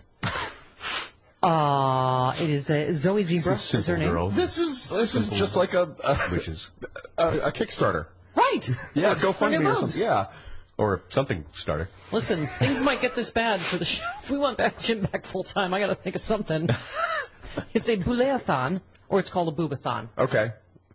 Boulet is French for boobs? Okay. Apparently. All right. It's French slang for boobathon. Okay. In Montréal. Zoe says, my mother's proud of me. She is happy that I'm doing what I love. I'm going to see my mom this Friday. I'm going to Charlotte. Don't start the boobathon there. I'll run this by her. I'll be like, Mom, you know what? Progressive radio. I gotta do some stuff. Maybe your mom could. Maybe my mom would do naked handstands to raise money for the show. Go to the donate button at StephanieMiller.com, and I'll see what I can talk my mom into this weekend. Well, she has some experience with okay. burying. That is just wrong, making your 91-year-old Republican mother do naked handstands to raise money for your show. What is my life? And now the wine. Okay. In Germany, and this is International House of Squeezy, Jim. Mm-hmm. In Germany, a tenant was evicted from his apartment for making sexual, athletic, and squeaking noises on a very old sex swing. This sex swing was used by Leni Riefenstahl in Triumph of Seville. How do you say WD-40 in German? Exactly. Imagine. All you needed was a little bit of lube. Yeah. That kind. As if he didn't have lube hanging around if he's got a sex swing. Right? The sex swing and the man's antics on it violated his building's quiet time policy, effective from 10 p.m. to 7 a.m. Exactly. Little WD-40 would have solved this whole problem. What's the old sex swing? Leave it to the Germans to have an apartment complex with certain times that you can have sex in the apartment building. The bumsy time is over. Are you having an orgasm, or did you say oil can? All right, Mary in Tucson, you're on with Maximum Mookage. Hello, Mare. Good morning, Mama. Good morning, Mooks. Good morning. Once I grew up in Philadelphia, which has a long and ignoble history of police brutality going back literally decades. But one thing I want to talk about with respect to police brutality that people aren't talking about, and you really do need to bring it into the course of conversation, is the socioeconomic aspect of police brutality. You don't find cases of, like things happening in Ferguson in areas like, Beverly Hills or Rye, New York, or Greenwich, Connecticut, and the more affluent areas of our country. And that's because of power. The police tend to do these things in areas and neighborhoods where there is little economic or political power, and they tend to be disproportionately minorities. Yep. Yeah. I mean, I think what surprises me is that anyone is surprised that there's a reaction in Ferguson to the way this whole thing was handled.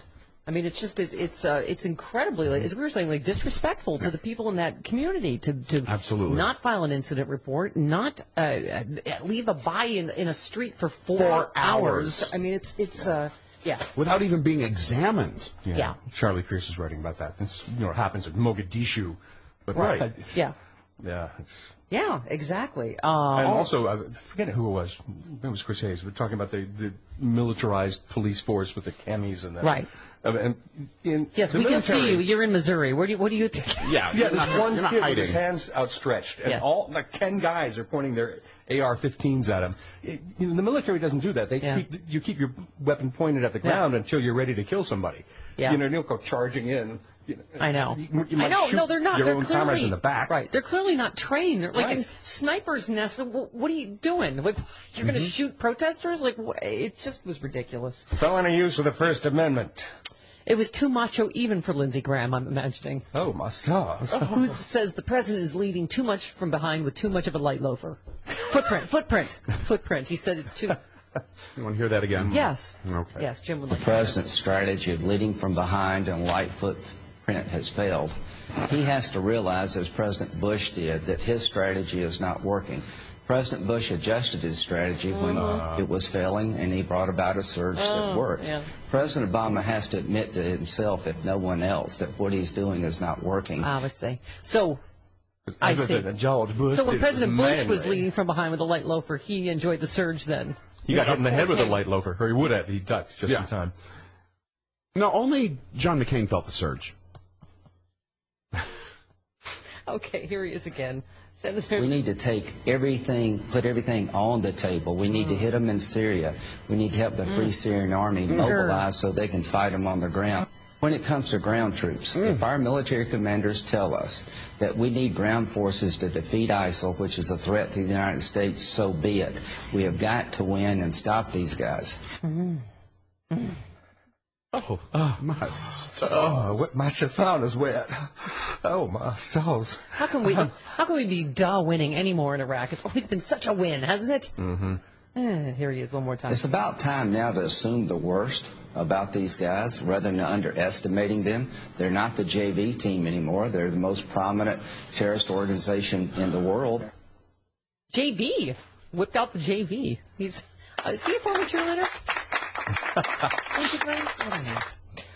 Oh, for God's sakes. Really? Someone had Bill Kristol on?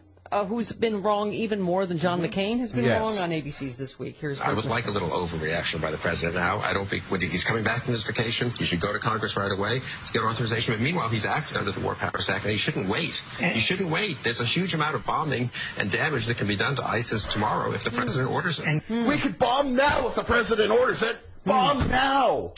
Let's just review. Strike now, sir. Annihilate. Kill.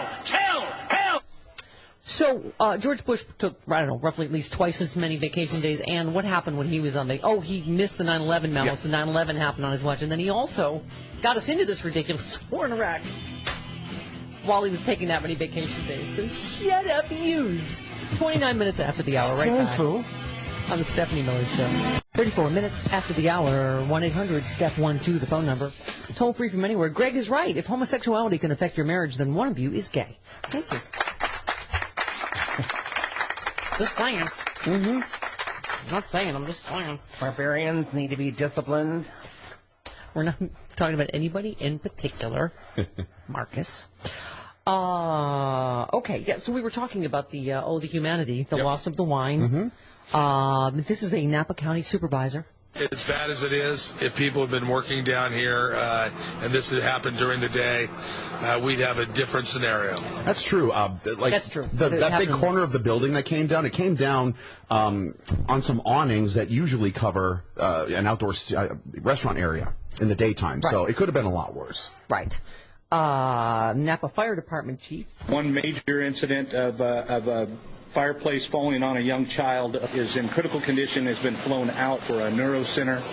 Oy. Yeah, that's what yesterday they were saying there was more than one critical, but it doesn't. There's been no updates. There was one heart attack and a chimney fell on a child. Those were the critical ones. Everyone else was treated for cuts and bruises, that sort of thing. Right.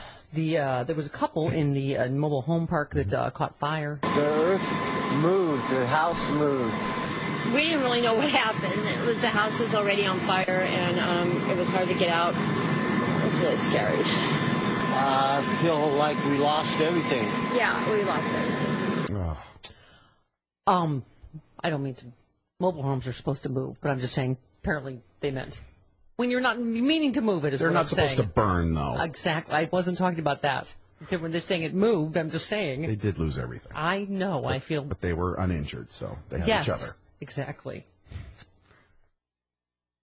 You're awful. You are a horrible human being. Oh, my God. All right. A Napa hotel guest. The glass from the mirrors came and put shards and fragments everywhere. And so any time I tried to move, I got glass in my feet. Ow. Yeah. Ow. Ow. Ow. Exactly. Ow. Ow. Okay. Speaking of horrible people, other than me. Rich Lowry, National Review douche, said at a recent immigration forum in Washington, D.C. that some Republicans who champion legalization of undocumented immigrants should be shot and hanged. Really? Hyperbole much? Wow. The next time I hear Republican strategists or Republican politicians say there are jobs that Americans won't do, that person should be shot, he should be hanged, he should be wrapped in the carpet and thrown in the Potomac River. That seems a little hyperbolic. Except there are jobs. Unless you're Native American, you are an immigrant. So maybe you should wrap yourself in a blanket. Full of smallpox. Pig in a blanket. Full of smallpox. Yeah. No. What? The Stephanie Miller Show does not mean to imply Rich Lowry should wrap himself in a smallpox-infected blanket. Right. We're just saying. Okay. Wow. Speaking of infections, did you read New York Times cover story on Ebola nurses and stuff? I'm like, wow. Speaking of people that are way, way better people. And not awful people. Right. Here I am, way on the awful side.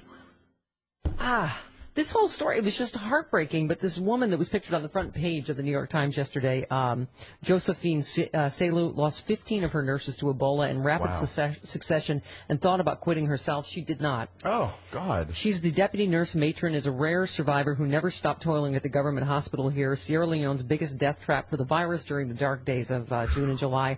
Hers is a select club consisting of perhaps 3 women on the original Ebola nursing staff who did not become infected, who watched their colleagues die and who are still carrying on. She said, there is a need for me to be around. She oversees the Ebola nurses. I am a senior. All the junior nurses look up to me. If she left, she said the whole thing would collapse. They go on to talk about all these workers there.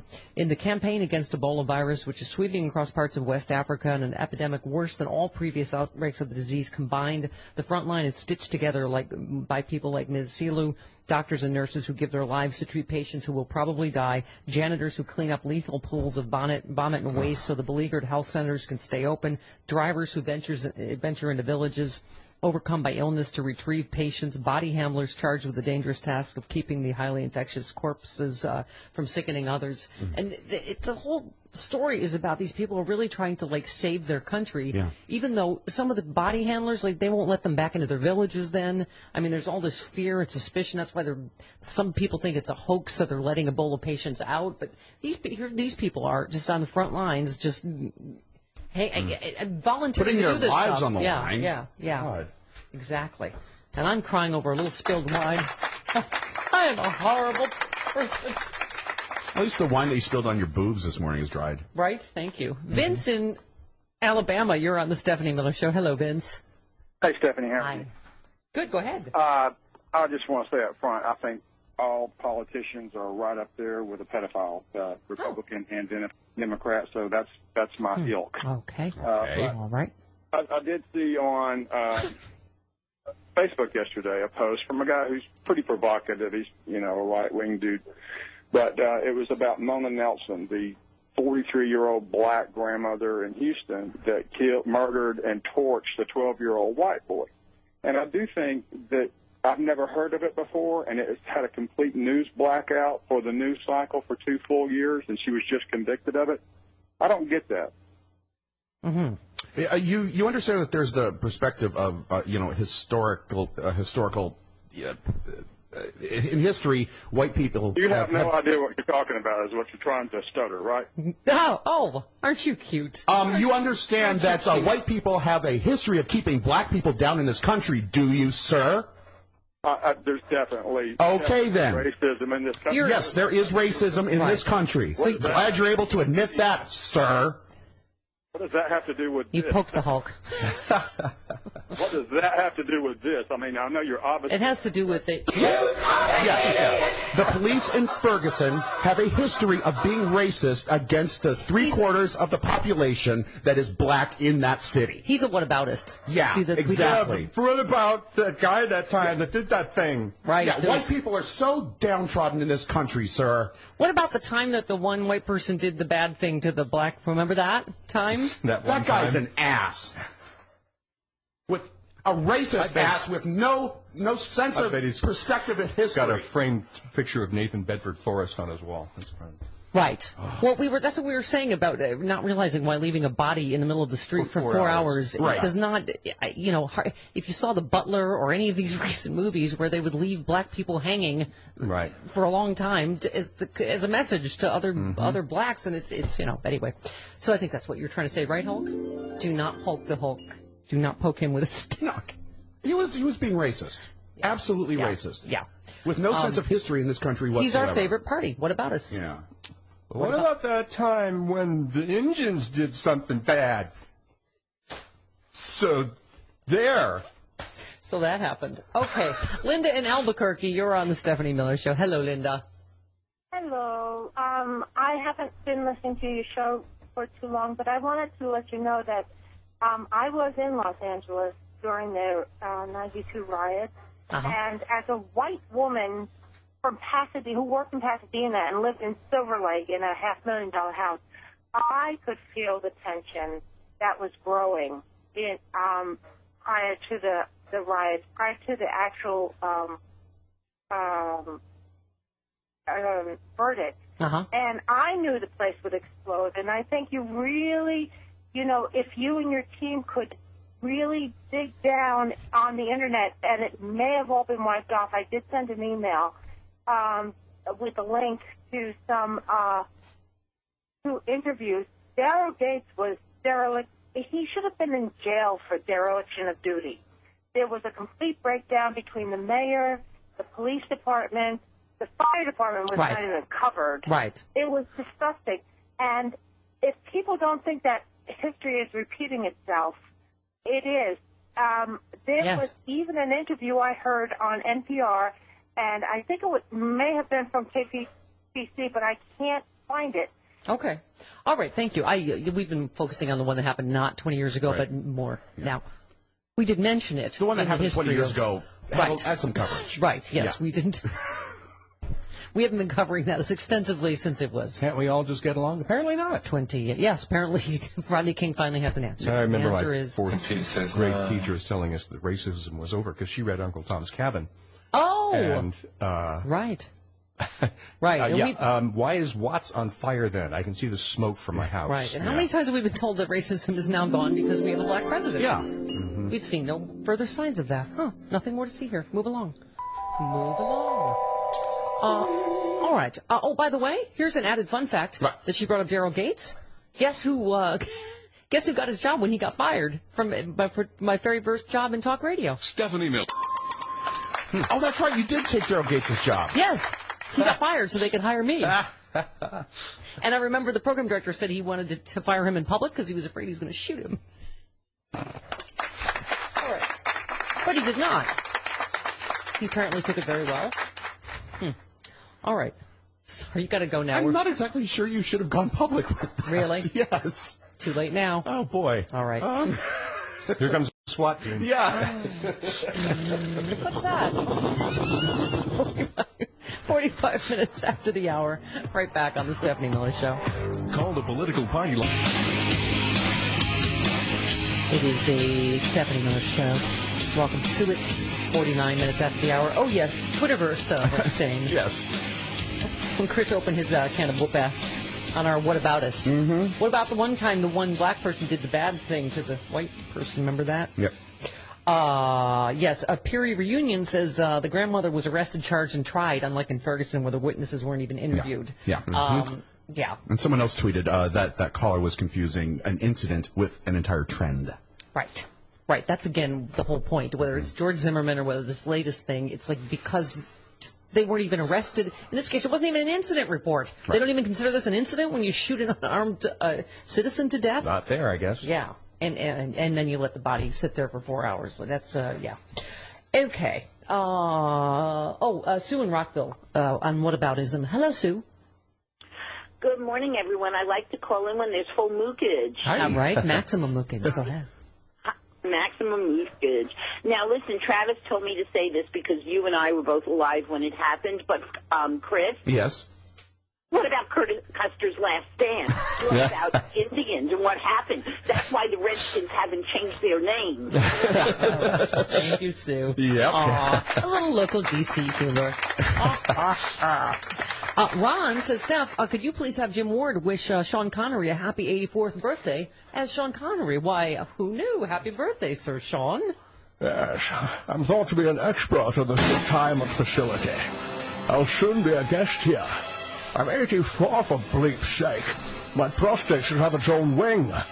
Alex, I'll take the penis mightier. No, sorry, that's the pen is mightier. I like my version better. As usual, I'll have a big piece of haggis cake and drag my yam sacks through the brambles. Happy birthday to me, happy birthday to me. Most things in this room don't respond well to urine. Oh, dear. No, most things do not. They do. And now to lighter news, the Gaza Strip. God. Yeah, that's what I said last week, Jim. You know it's a bad week when Ebola's my good news story. Yeah. It's my kicker. The leader of Hamas rejected any comparison to ISIL. And pledged that, the Palestinians, they'll start giving warnings to Israelis about impending rocket attacks now to avoid killing civilians. And a related story. Oh, by the way, he also first admitted for the first time that they did kidnap those 3 Israeli teenagers whose death provoked the spiral of violence that led to the war in Gaza. They had previously refused to. I love this part. This will make it better. He said, this is what he said about the warnings. He said, we do not target civilians. And we tried most of the time to aim at military targets and Israeli bases, but we admit we have a problem. We don't have sophisticated weapons. Well, that's true. We do have we don't have the weapons available to our enemy, so aiming is difficult. We do promise you, though, that we will try in the future. We'll warn people. We have given warnings to Israeli civilians. We promise if we get more precise weapons. Oh, great. Well, it's true, though. So that's what we need. Get them. They don't have guided missiles, so they can't really control it. But there's another side to this, too, is that, I mean, how many Palestinian kids were shot? But if one Israeli kid dies, it's the end of the world. You know, it's...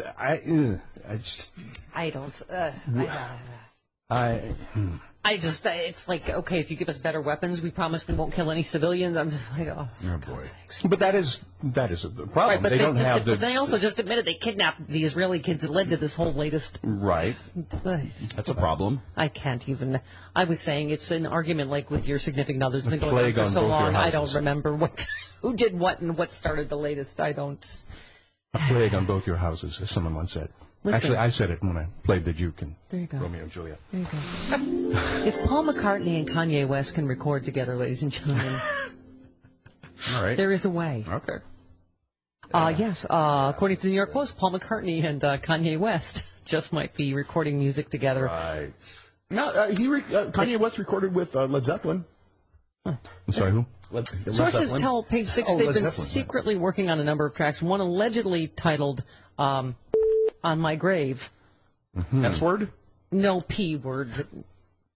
P-word, but you're not supposed to say that. Okay. A rep for Kanye West declined comment on the reported collaboration with McCartney, but clarified West is indeed working on a song called On Your Grave, not On My Grave. So and not on Peter thank God that's been cleared up. No, nobody, do not get any.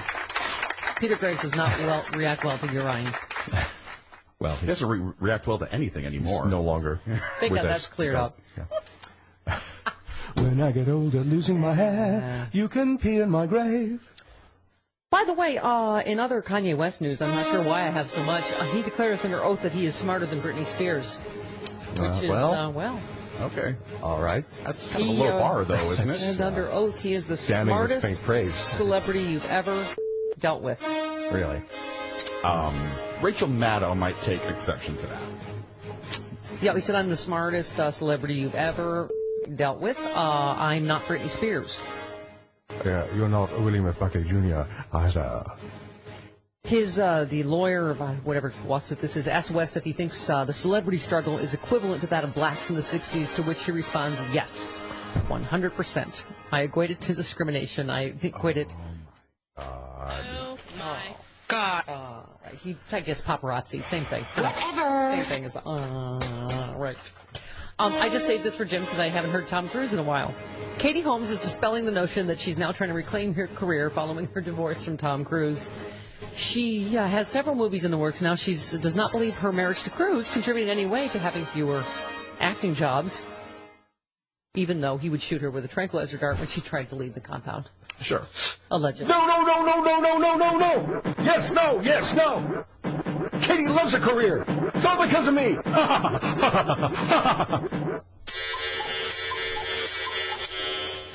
Haven't brought out the bouncy couch. No, you have not. Mark in Los Angeles, you're on the Stephanie Miller Show. Hi, Mark. Hi there. My comment is that when a cop kills a homie, everybody's outraged, but when a homie kills another And when you say homie, you refer to a black gentleman? Is that what you are inferring? They just shrug and say, that's the way it is. They just shrug and say, yeah, that's the way it is. You do understand that the cop is in a position of power, and by shooting a homie, abuses that power, correct? Well, that's true, but... okay, then. There's the difference. Crime in impoverished communities, and that's due to our economic system, the free market. Right. So you said, well, first of all, when someone shoots a cop, they normally go to prison. So what do you mean, no big deal? But and what's wrong with your breathing? But if some dope peddler is killed over turf, they just say that's the way it is. And where are the demonstrations of the outrage? Because it's an abuse of power. It's not a drug dealer thing. It's an abuse of power.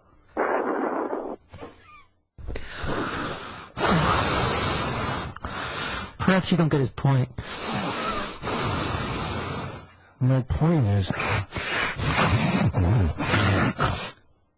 His point is he forgot his inhaler. I guess so. Yeah. Darth Vader calling from Endor. Okay, it's allergy season. Leave him alone. You're part of a reprobation of traitor. Take her away. That was immature. And fun. All right, Jim Ward, we love you. Thanks for the yam sacks and brambles. What's your Twitter feed? I have no idea. Jim Ward Voices. I know. I just wanted to hear him say that he didn't know. He didn't know. He didn't care. All right, we'll see you tomorrow on the Stephanie Miller Show.